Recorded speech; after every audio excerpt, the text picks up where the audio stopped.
Salam Bapak Ibu. Mari kita beri senyum kepada saudara kita di sebelah kanan kiri kita.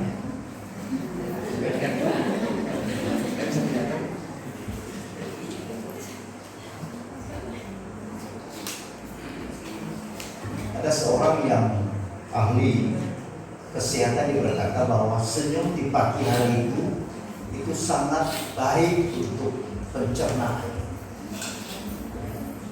Jadi senyum di pagi hari itu sangat memberi kesehatan seperti itu. Ya. Jadi sering kita harus senyum, asalkan jangan senyum-senyum sendiri. Ya. Senyum kepada teman kita. Mari saudara-saudara kita membuka firman Tuhan di dalam Kolose pasal 4 ayat yang kedua sampai dengan ayatnya yang keempat, dan bagian yang kedua nanti adalah 2 Tesalonika pasal yang ketiga ayat 1 sampai dengan ayat yang kelima.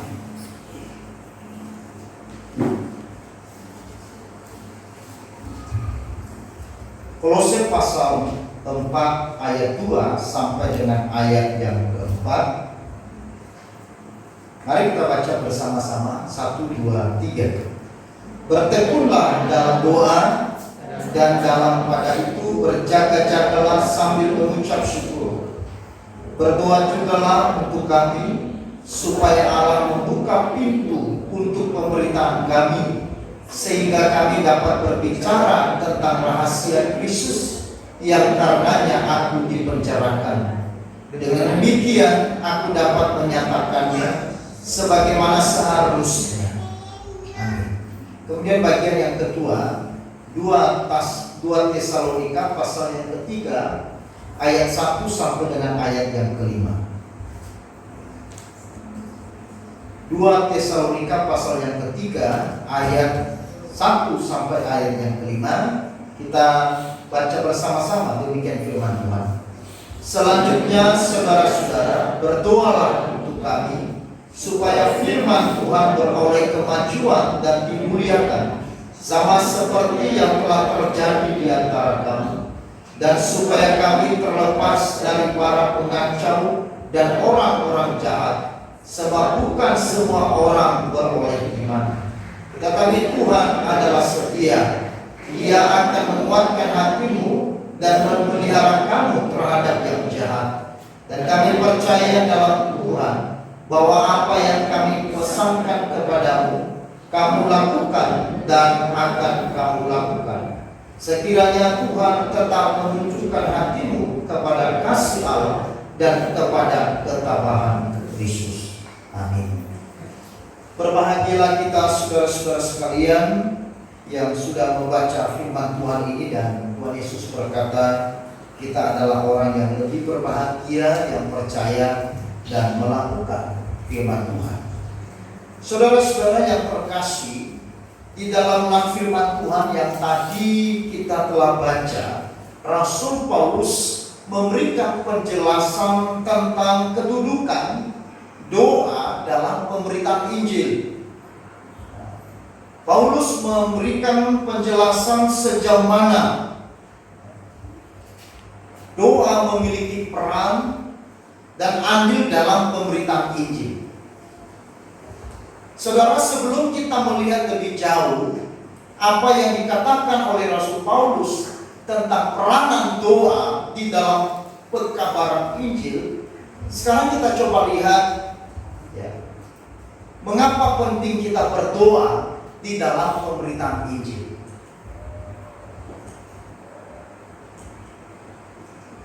Bill Graham mengatakan, saudara-saudara, air mata yang jatuh untuk diri sendiri adalah air mata kelemahan. Tetapi air mata yang jatuh untuk orang lain adalah tanda kekuatan. Jadi saudara-saudara, doa mendapatkan kedudukan yang begitu penting di dalam pekabaran Injil. Bahkan di sini dikatakan doa bagi diri sendiri atau air mata yang kita teteskan untuk diri kita sendiri itu adalah kelemahan. Tetapi air mata saudara yang saudara teteskan untuk orang yang lain, supaya orang yang lain beroleh kasih karunia, itu adalah kekuatan. Jadi doa begitu luar biasa, saudara-saudara. Kemudian Oswald Chambers mengatakan, kunci bagi masalah sukar dalam tugas pekabaran Injil adalah dalam tangan Tuhan. Dan kunci tersebut ialah doa. Bukan usaha kegiatan kita yang mengakibatkan pemusatan perhatian kita tergeser dari Allah. Saudara-saudara, kita tahu bersama bahwa di dalam pekabaran Injil ada tantangan, ada masalah, ada kesulitan, ada hambatan. Tetapi Oswald Chambers mengatakan bahwa kesukaran-kesukaran di dalam pekabaran Injil itu bisa dihadapi dengan kunci doa, bukan dengan kekuatan kita. Itulah sebabnya doa di dalam pekabaran Injil itu begitu penting, saudara-saudara. Bahkan Bill Graham menambahkan lagi, saudara-saudara, juga berkata, penginjilan tidak dapat membawa orang pada pengakuan dosa, kebenaran dan penghakiman. Itu adalah pekerjaan Roh Kudus. Mereka tidak dapat membuat seorang pun bertobat. Itu adalah pekerjaan Roh Kudus. Pemberita Injil, pekabaran Injil adalah pekerjaan Roh Kudus. Pemberita Injil mewartakan Injil melalui pekerjaan Roh Kudus dan kuasa Roh Kudus, sehingga mengakibatkan seseorang yang mendengar kabar baik boleh percaya, boleh bertobat. Bukan si pemberita Injil, bukan saya, yang mengakibatkan seseorang bertobat dan mengenal kepada Tuhan, tetapi itu adalah pekerjaan Roh Kudus. Nah, kalau di dalam pekabaran Injil, pekerjaan Injil adalah pekerjaan dari Roh Kudus, maka harus dikerjakan dengan apa? Dengan doa. Saudara-saudaraku yang kekasih dalam Tuhan, ini adalah sesuatu yang sangat penting. Ya. Kemudian Rafi Zacharias juga mengatakan, di luar salib Yesus Kristus tidak ada pengharapan di dunia ini. Salib dan kebangkitan itu sebagai inti Injil adalah satu-satunya harapan bagi umat manusia. Kemanapun kamu pergi, mintalah hikmat kepada Tuhan tentang bagaimana memasukkan Injil itu, bahkan dalam situasi hidup yang paling sulit. Saudara-saudara, Hudson Taylor, waktu dia pergi memberitakan Injil di Tiongkok, di Cina, waktu dia masuk, dia mengalami kesukaran, dia mengalami penolakan, bahkan dia hampir putus asa. Bagaimana caranya saya bisa menyampaikan Injil kepada orang Cina? Bagaimana orang Cina yang memiliki budaya yang berbeda dengan saya, mereka bisa menerima saya? Maka waktu itu Hudson Taylor berdoa kepada Tuhan, dia minta hikmat kepada Tuhan, dan saat ini Tuhan memberikan hikmat dan pengertian kepada Hudson Taylor, sehingga saudara-saudara, hikmat Allah menuntun dia untuk dia berbudaya seperti orang Cina. Makanya Hudson Taylor dia panjangkan rambutnya, lalu kemudian dia cukur setengah dan dia seperti orang Cina. Maka setelah dia berpakaian Cina dan rambutnya itu panjang seperti orang Cina itu, lalu kemudian dia mulai memberitakan Injil. Dan waktu dia mulai memberitakan Injil, baru kemudian orang baru mendengar dia. Ini namanya hikmat Allah. Saudara-saudara pernah mungkin juga mendengar cerita pemberitaan Injil di daerah Papua, khususnya di suku Sami. Dan ada satu buku yang terkenal, yaitu buku Anak Perdamaian. Misionaris yang datang ke suku Sami namanya Don Ricketson. Maka waktu Don Ricketson itu saudara-saudara pergi ke sana memberitakan Injil, dia sangat ditolak. Waktu itu dia begitu dengan semangat yang memberitakan Yesus adalah Tuhan yang sudah menggantikan kita. Yesus adalah Tuhan yang mengasihi saudara dan saya. Dia telah mati di atas kayu salib. Dia telah menyerahkan dirinya bagi orang-orang yang berdosa. Ada murid-muridnya yang mengkhianati dia dan menjual dia. Tetapi Yesus tetap mati untuk mereka yang justru berkhianat kepada diri. Waktu itu saudara-saudara, suku Sami, mereka bukan memuji Yesus, tetapi mereka sedang memuja Yudas Iskariot. Kenapa mereka memuja Yudas Iskariot, bukan Yesus? Karena orang suku Sami punya filosofi bahwa seorang pahlawan yang dianggap pahlawan pada saat itu adalah seorang yang pintar berkhianat. Karena di dalam kisah firman Tuhan diceritakan bagaimana seorang murid mengkhianati gurunya, yaitu Yesus. Maka waktu Don Ricketson memberitakan Injil dengan seperti itu, maka mereka justru menerima Yudas Iskariot dan mengangkat jempolnya kepada Yudas Iskariot. Dan mereka justru mengatakan kepada Yesus begini. Kira-kira stres enggak kalau saudara pada posisi Don Ricketson? Ada apa ini? Kok pengkhianat justru dipuja? Yesus yang betul-betul mengasihi yang mati, justru mereka tolak. Apa yang sedang terjadi? Ternyata saudara-saudara, karena orang-orang suku Sami, mereka punya filosofi demikian. Maka saat itu Don Ricketson di dalam pergumulan yang berat, dia berdoa, Tuhan, aku tidak tahu cara bagaimana aku harus memasukkan Injil di dalam budaya suku Sami. Aku tidak tahu cara bagaimana aku memberitakan Injil, memberitakan kabar baik kepada orang-orang di suku Sami. Tuhan tolong dan pimpinlah. Berikan hikmat supaya Injilmu bisa dimasukkan, disampaikan kepada mereka dalam situasi apapun. Tuhan mendengar doanya.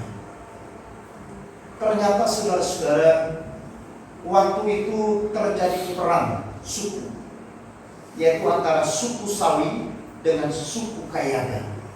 Suku Sami dan suku Kayaga ini musuh bebuyutan. Mereka terus perang, mereka terus bermusuhan. Sampai pada suatu hari saudara-saudara, mereka berkumpul di sebuah lapangan dan mereka menyepakati untuk mereka mau berdamai. Tetapi apa caranya supaya berdamai? Bagaimana mereka bisa meyakini janji satu dengan yang lain? Karena kita tahu bahwa budaya mereka adalah budaya pengkhianatan. Bahkan ada istilah di buku itu digembukan, dibaik-baikin dulu, lalu kemudian dari belakang ditusuk dan dibunuh. Karena waktu itu masih kanibalisme. Nanti diambil giginya, lalu dijadikan kalung. Maka siapa yang memiliki kalung yang di kalungnya itu banyak gigi, itu hebat. Itu artinya siapa yang banyak berkhianat itu hebat. Nah saudara-saudara, ini budaya iblis, budaya kegelapan. Karena mereka tidak tahu kebenaran. Tetapi waktu itu saudara, suku Sami dan suku Kayaga berkata begini, supaya kita betul-betul mengikat perjanjian, bukan dusta, maka kita harus menyerahkan anak masing-masing dari setiap suku. Suku Sami menyerahkan seorang anaknya dari suku Sami ke suku Kayaga, dan salah seorang anak dari suku Kayaga diserahkan ke suku Saul. Anak itu disebut anak perdamaian. Waktu itu saudara-saudara, akhirnya permusuhan antara dua suku Sawi dan suku Kayaga berhenti. Terselesaikan permusuhan yang berpuluh-puluh tahun terjadi di antara dua suku ini di Papua. Kenapa? Anak perdamaian. Lalu saudara-saudara, Don Rickson, seorang misionaris yang mendengar hal itu, dia sangat bersukacita dan diberkati Tuhan, dan kau mendengar doa. Ternyata hari ini dengan hikmat Allah, aku sudah memiliki kunci bagaimana aku memasukkan Injil kepada mereka. Lalu kemudian diubah PTB penginjilannya saudara-saudara. Lalu kemudian dikatakan manusia dan Allah adalah seteru. Manusia dengan Allah bermusuhan. Manusia memusuhi Allah dalam hatinya. Manusia menjadi seteru Allah. Manusia menjadi musuh yang terus bermusuhan dengan Tuhan. Tapi bagaimana permusuhan ini bisa berakhir sehingga tercipta sebuah kedamaian antara Tuhan dan manusia hanya melalui pribadi anak perdamaian. Siapa anak perdamaian?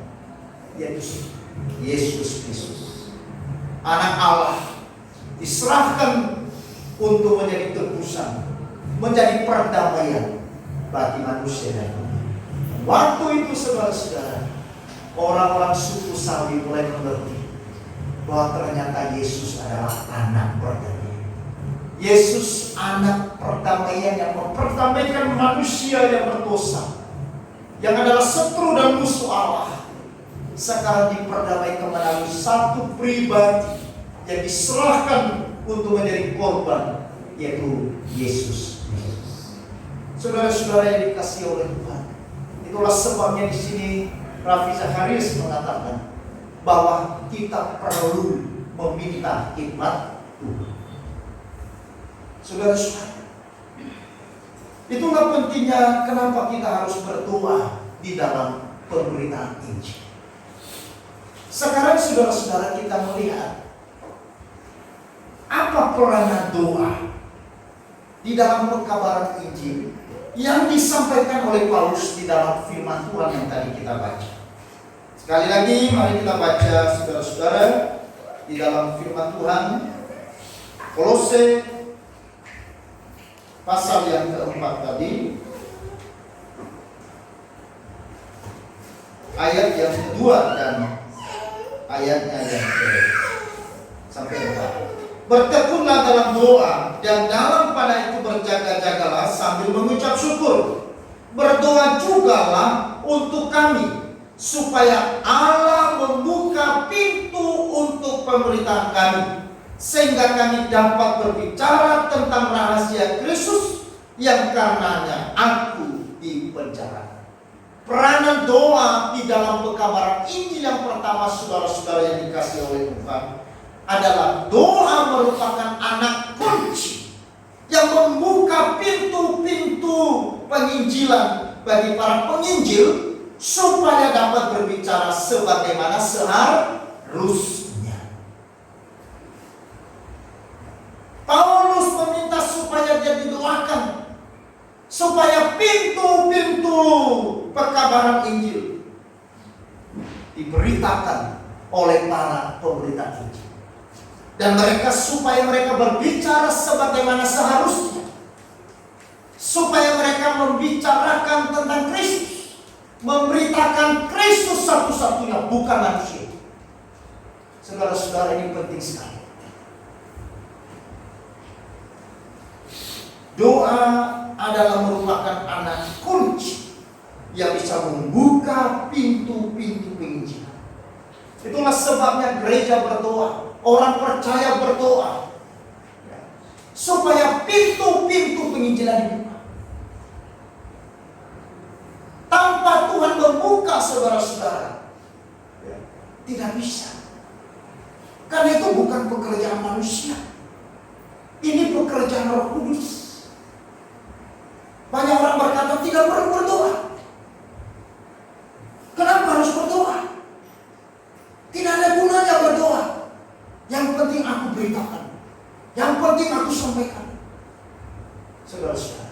Ini bukan pekerjaan biasa.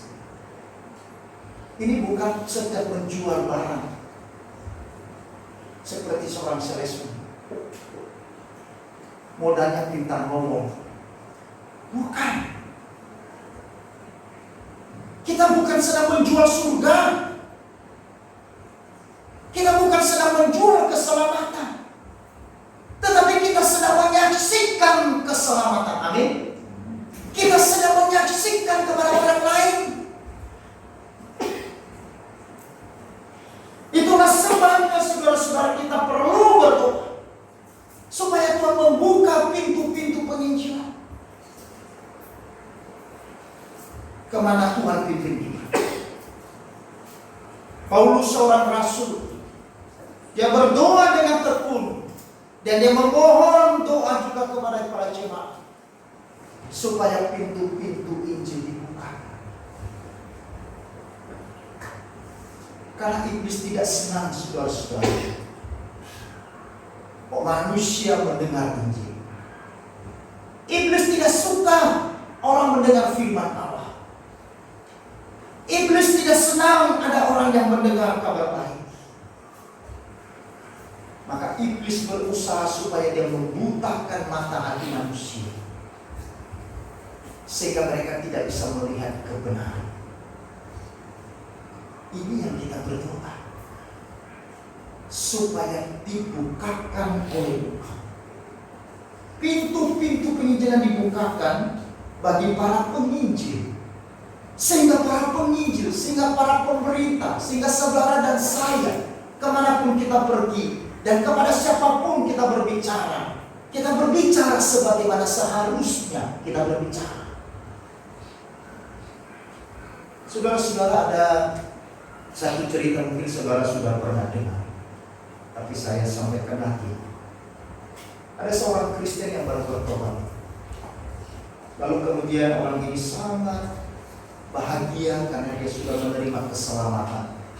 Tetapi kemudian dia mulai pikir, aku juga ingin memberitakan Injil. Dan waktu itu dia ikut sebuah ibadah misi saudara-saudara di gereja. Dan dia ditantang untuk dia harus memberitakan Injil kepada orang yang lain. Bapak ini pekerjaannya adalah tukang cukur. Hari-harinya di tukang cukur.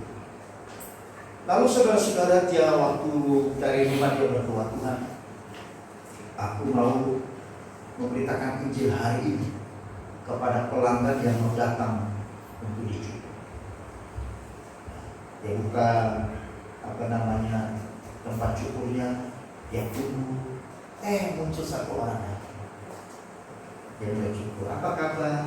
Oh baik Pak. Iya. Dalam hatinya dia ini saya harus beritakan Injil. Saya harus beritakan Injil. Lalu kemudian apa? Begitu selesai dicukur, lewat. Tidur. Kenapa kok aku mulutnya nggak bisa terbuka? Orang udah lewat, pelanggan nggak kembali. Yang kedua, kalau ada pelanggan masuk, aku tidak sia-siakan. Aku harus sampaikan kabar baik. Datang pelanggan yang kedua, dia sudah siap-siap. Ini giliran harus memberitakan Injil. Lalu kemudian dia mulai cukur, dia mau buka mulut, tetapi nggak bisa. Akhirnya saudara, seperti cerita pertama, orang itu juga selesai dicukur. Dia pulang, dia menyesal. Kenapa tadi aku tidak memberitakan kabar baik? Waduh, gimana nih? Wah, yang ketiga, kalau ada pelanggan, aku harus beritakan. Lalu kemudian saudara-saudara, pelanggan yang ketiga masuk. Mas, mau cukur? Baik, silakan. Dia duduk, lalu kami gunting. Ya, siapkan siletnya, ya, handuk, dimakatkan. Lalu dia bilang, aku harus beritakan Injil. Aku harus beritakan sama dia. Lalu pada saat dia mau cukur, pakai pisau cukur itu, pisau cukur itu, saatnya kamu memberitakan Injil. Karena ini orang baru belajar EE. itu ada kalimat pertama. Jikalau engkau hari ini meninggal dunia, apakah Anda yakin masuk surga? Lalu kemudian dia lihat wajah Bapak. Pak, permisi tanya. Kalau hari ini Bapak meninggal dunia, apakah yakin Bapak masuk surga? Sudah, tukang cukur, orang yang dicukur, dia lihat kan tangannya ada pisau, dia langsung buka dan dia lari. Masalahnya di mana?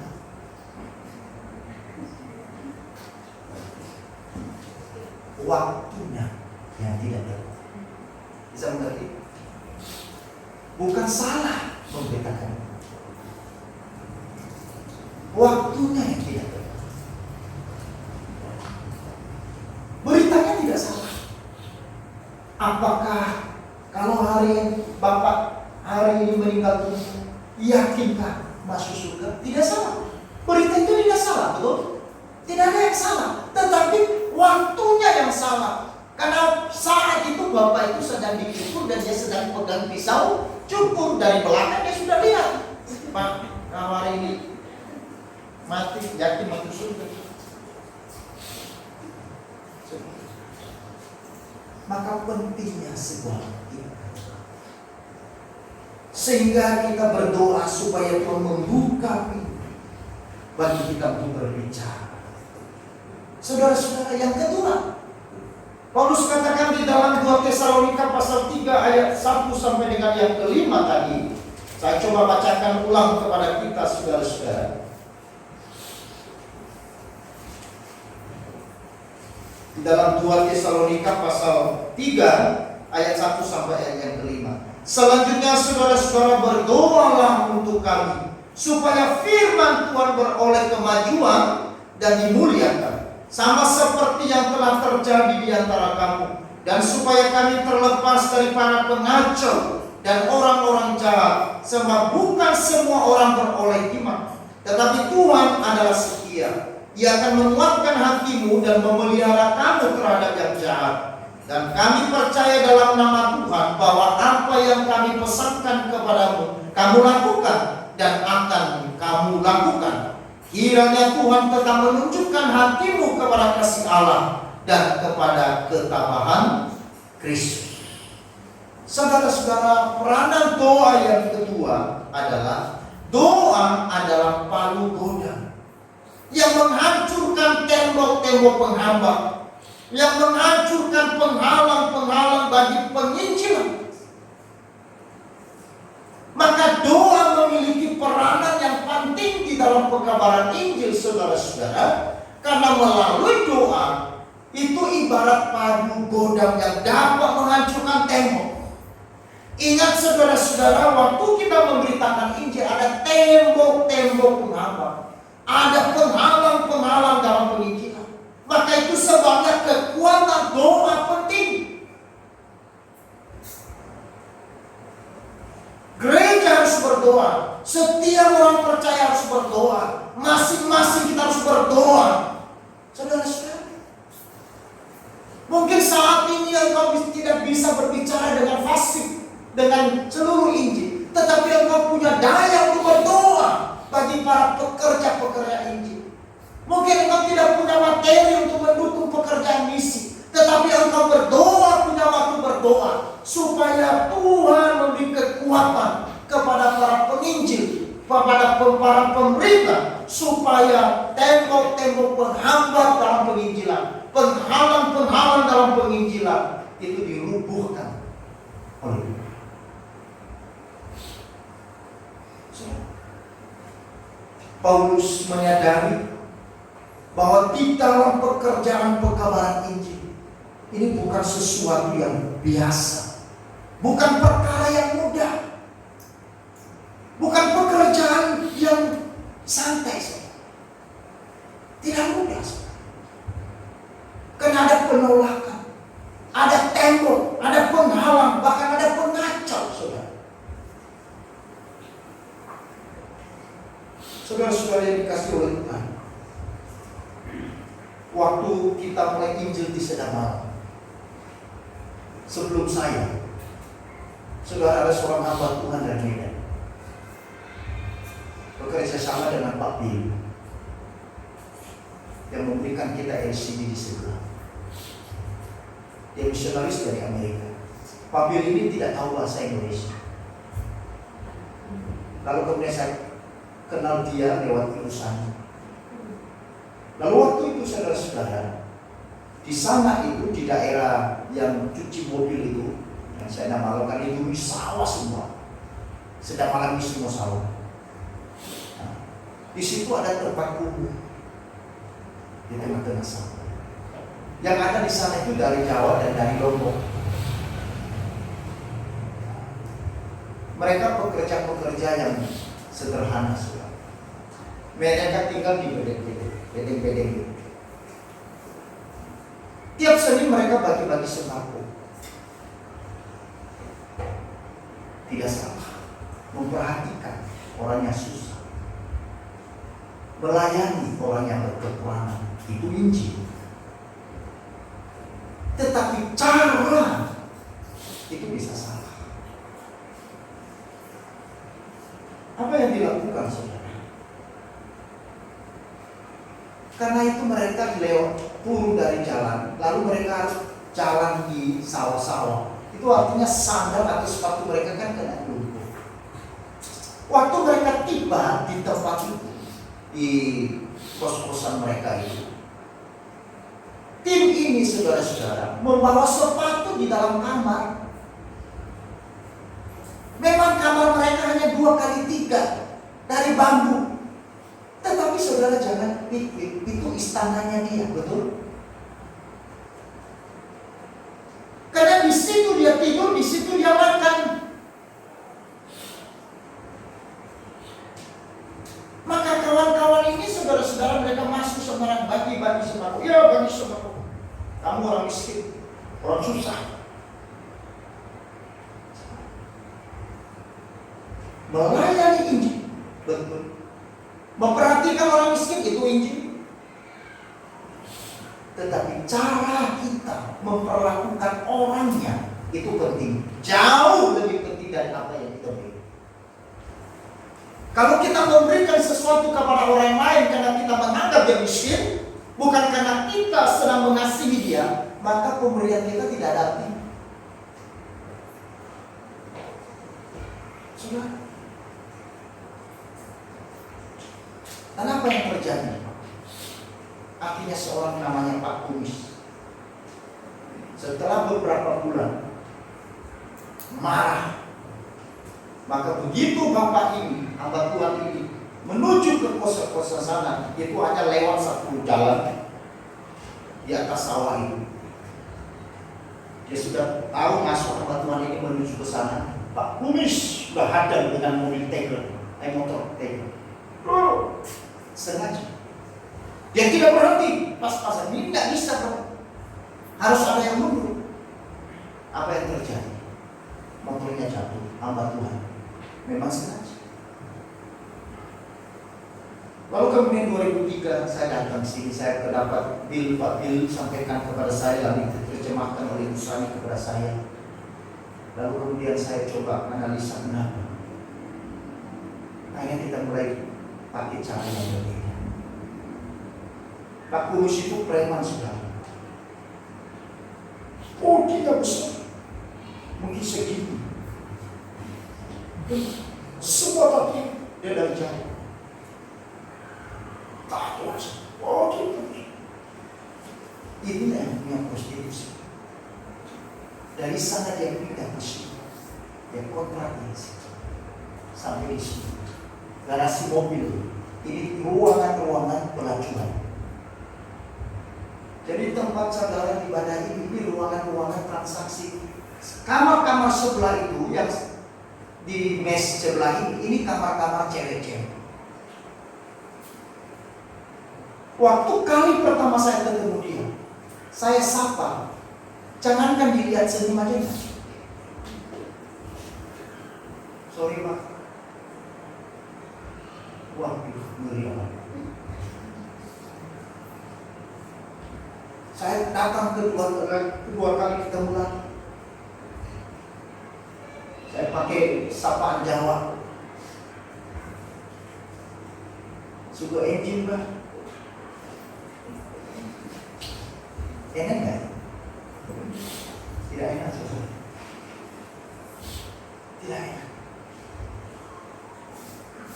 Maka waktu itu setelah saya tahu bahwa di sini ada prostitusi, lalu kemudian tiap pagi kita berdoa di tempatnya Ibu Sari.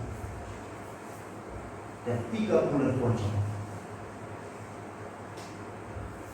Walaupun akhirnya sebelum 3 bulan dijawab, Tuhan berikan kebarannya. Padahal saya sudah takut sekali. Saya datang ke Sartono, kamarnya itu yang sekarang toilet itu yang sepojok sana.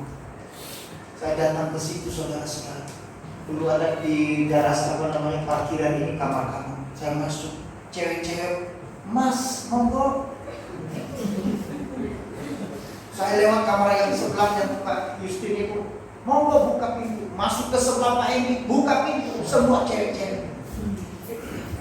Waduh, selesai. Waktu itu saya belum menikah loh. Tapi saya datang ke sini jangan salah pikir loh ya.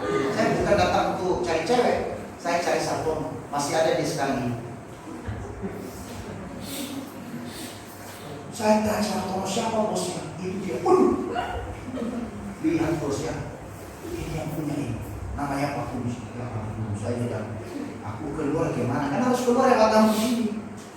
Harus. Dan kamarnya di sini, di depannya Pak Tommy yang dulu kita bongkar. Dia sudah di sini merokok. Waduh, gimana pulangnya aku ini? Saya bilang, permisi Pak. Saya nggak bisa, maaf, saya nggak bisa lihat belakang lagi. Kenapa? Kedua lihat wajahnya nggak berikan. Kita berdoa. Saya bilang sama Ibu Sani, kita berdoa. Masih ada Ibu Citri di sini. Ada di belakang. Betul ya? Kita berdoa tiap pagi saudara-saudara. Mulai dari tahun 2003, bulan Februari, Maret, April, dan bulan Mei awal. Kemudian saya bertemu dengan Pak Kumis. Saya datang ke sini secara pribadi. Sebelumnya sudah berdoa terus dari Sanur itu saudara Batu Sari itu, ya, saya terus di Batu Sari saya berdoa, Tuhan gimana aku harus ngomong, bicara seperti apa nanti di perjalanan naik motor itu doa terus, komat kami terus. Begitu saya sampai, saya ketemu dia. Alasan saya mau ketemu Sartono, tapi karena dia di sini di depannya Pak Tommy itu. Selalu duduk di situ. Kalau sudah jam 3 nih, saya lewat. Oh, Pak Kumis, kabar itu. Nah, saya sebenarnya nggak pasti bahasa Jawa, tapi karena saya usahakan aja. Oh ya, mau binara? Oh iya. Saking pundi Pak Kumis, saking Jawa, kulo sama. Udah mulai balik. Oh dia kaget. Saya juga bilang dari Malang. Ya memang tidak salah. Saya dari Bali, dari Malang kan. Dia pikir saya orang Jawa. Wah, dia bilang dia lama. Wah, mulai cerita, mulai enak, mulai puji Tuhan. Coba. Habis itu saya pulang. Tapi sudah mulai, paling tidak sudah bisa. 1 minggu lagi datang. Saya tidak tahu kadang-kadang manusia sehebat apapun ya. Kadang-kadang ada saat-saat juga dia merasa tidak kuat, mungkin sedih dan bagaimana. Saya begitu datang, saya lihat dia kok sepi sekali. Tujuan saya maunya ke pasar Kono. Untung kamar Pasar Kono nggak pindah, selalu di pojok, jadi harus lewat di depan Pak Kumis. Dari situ saya diajak dulu. Ngopi Pak Doni? Iya boleh. Dikasih ngopi. Mulai ngopi. Diceritakan. Pak Doni tahu. Saya ini tidak menghendaki bekerja seperti ini. Saya ini orang yang tidak punya. Saya anak gelandangan di Lawang, di pasar Lawang. Kalau sudah tahu kan? Iya. Saya sering ke Lawang Pak. Padahalnya lewat-lewat sekali. Nah saudara-saudara, saya itu tidak punya bapak dan mama. Saya dari kecil kelas 2 SD saya sudah jual koran di pasar itu. Saya ini nggak bisa baca tulis, Bapak. Jadi mau kerja apa seperti saya ini? Mana ada orang terima saya bekerja di kantor nggak bisa baca dan tulis. Maka waktu saya di Lawang, saya jadi preman anak ini dan sebagainya, akhirnya saya terdaftar di Bali. Dan waktu sampai di Bali, saya tidak punya pekerjaan. Satu-satunya keahlian saya kumpulkan cewek-cewek dari Malang, dari Jawa, dari Dampit, dari Blitar, tolong aku.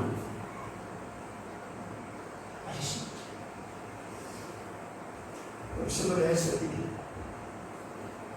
Dia nangis. Baru kali itu saya lihat orang yang gede badannya serau bisa nangis. Tuhan terima kasih. Saya nggak lanjutkan lagi. Saya diam. Sabar. Saya maunya beritakan lagi. Bilang tenang. Belum waktunya. Ayo saya bilang, Pak, boleh saya doa untuk Bapak? Ya boleh. Kemudian setelah itu lagi 1 minggu. Kalau tadi di luar, sekarang saya dibawa masuk di kamar. Kami berdua. Dan di situ dia mulai cerita sebenarnya dia tidak mau bisnis yang tidak benar. Dan di situ saya sampaikan, kalau begitu, Bapak harus ambil tindakan. Kalau Bapak tahu ini pekerjaan yang tidak benar, tinggalkan. Walaupun konsekuensi harus miskin, dia tidak punya pekerjaan, tapi jiwa Bapak diselamatkan. Setelah itu saya pulang.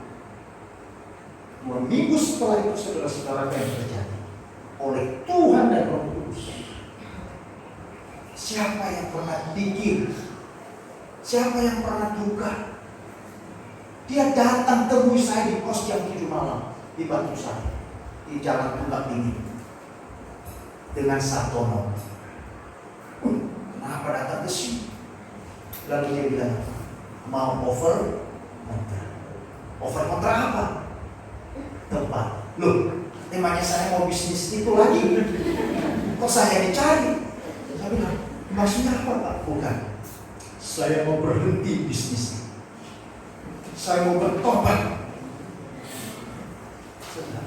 Itu percaya tidak percaya. Saya sampai bengong. Ini benar apa tidak ini? Ini omong kosong atau menipu ini?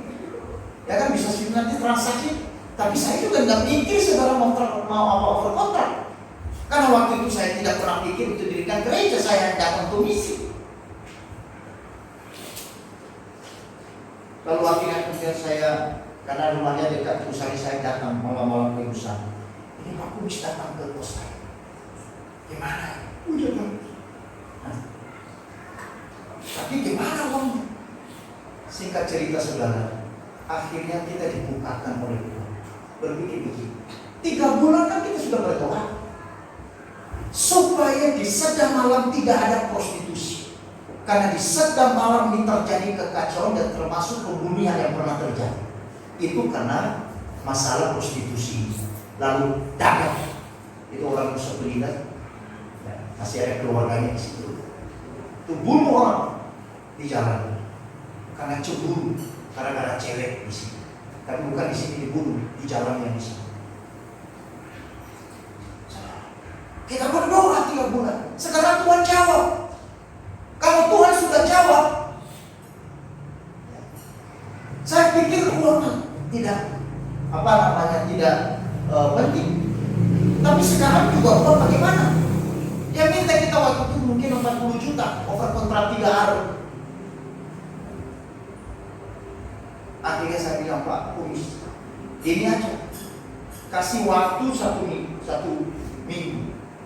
Kalau ini kehendak Tuhan, Tuhan cukupkan. Dan kalau tidak, Bapak over. Dan benar saja. Jumat sore terakhir kali diselesaikan oleh Tuhan. Saya harus cerita. Waktu itu ada kurang mungkin 5 juta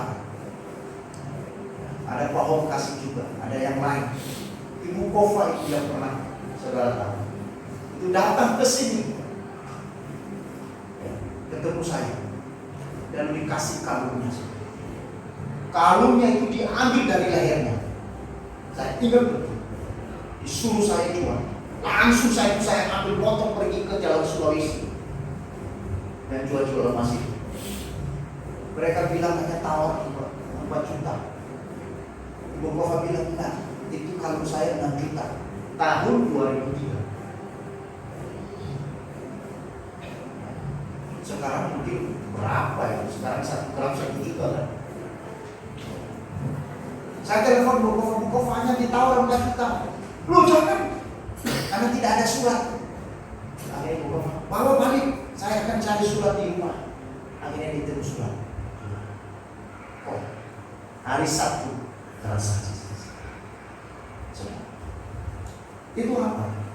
Iman. Kekuatan. Makanya saudara-saudara, doa Paulus katakan seperti palu godam yang dapat menghancurkan tembok-tembok. Yang ketiga, doa adalah daya dorong seperti dinamo yang dapat menggerakkan roda penginjilan. Yang keempat, doa merupakan sebuah bajak si petani yang dapat menghancurkan tanah keras yang berbatu-batu sehingga menjadi batu yang halus dan gembur sehingga siap ditanami dengan bibit injil. Itulah sebabnya saudara-saudara, bahwa doa di dalam pemberitaan injil, dalam perkara-perkara injil memiliki peranan yang sangat penting. Oleh karena itu Bapak Ibu saudara-saudara, mari kita mulai dulu dengan doa untuk perkabaran Injil. Mari kita terus berdoa untuk jiwa-jiwa supaya dibukakan Tuhan kepada kita, dipertemukan Tuhan kepada saudara dan saya. Doa saya saudara setiap hari, Tuhan pertemukan saya dengan orang yang Tuhan telah siapkan. Itu aja. Karena doa yang bisa membuka pintu-pintu. Doa itu yang bisa menghancurkan penghalang dan penghambat di dalam pekerjaan ini. Meskipun sesuatu yang sukar, tetapi dengan pertolongan dan hikmat Tuhan kita bisa lakukan. Sejarah membuktikan, sejarah Injil membuktikan bagaimana sesuatu yang amat sukar, yang sulit untuk dimengerti, tetapi akhirnya nama Yesus ditinggikan di dunia. Amin.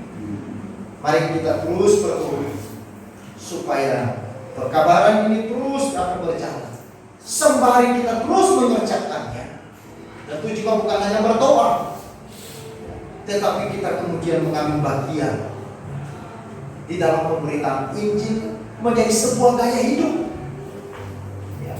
Dimanapun kita berada, kepada siapapun kita bertemu, kita menyaksikan. Kita bukan sales, tetapi kita adalah orang-orang yang menyaksikan kebaikan Tuhan kepada kita semua.